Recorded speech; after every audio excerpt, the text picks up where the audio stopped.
Hello everybody, it's Dr. Fred, and I want to tell you a little bit about the UnDoctor. So what is the UnDoctor? The UnDoctor is a fun name that I received, an absolutely affectionate moniker that I received from a friend after he heard what I had been up to. Let me tell you about its birth and its genesis.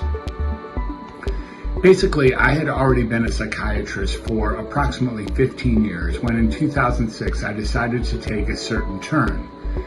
This turn was deemed radical at the time by some of my peers, but it didn't seem very radical to me.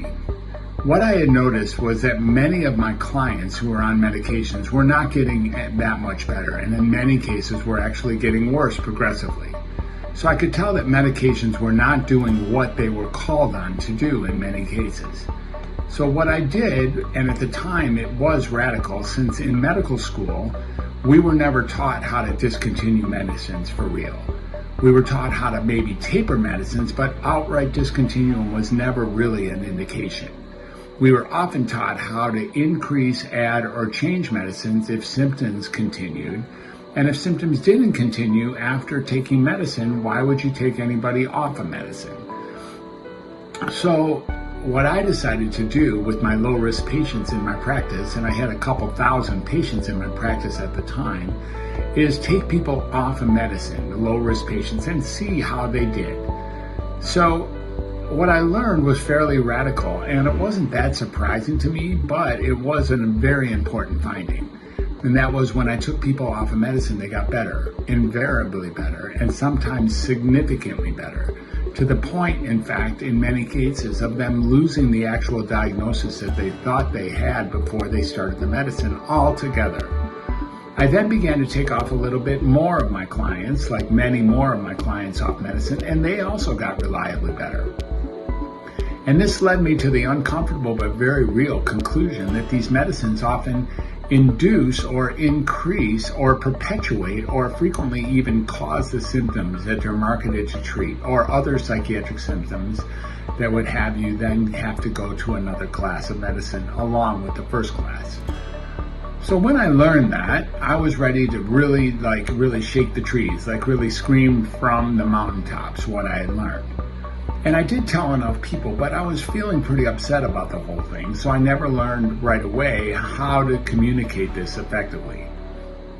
Eventually, what I did learn was that learning how to be less violent about it and less angry about it was the best way to get the message across.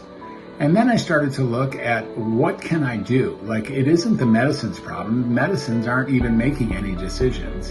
And it's not the company's problem, not at all. If they're making a medicine that is selling billions of dollars a year and making them a profit, who can blame them in this capitalist world?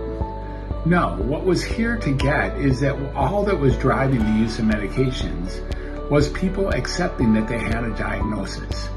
See, they would come in and think there was something wrong with them and then get confirmed that there was something wrong with them. In fact, become angry if they learned there was nothing wrong with them.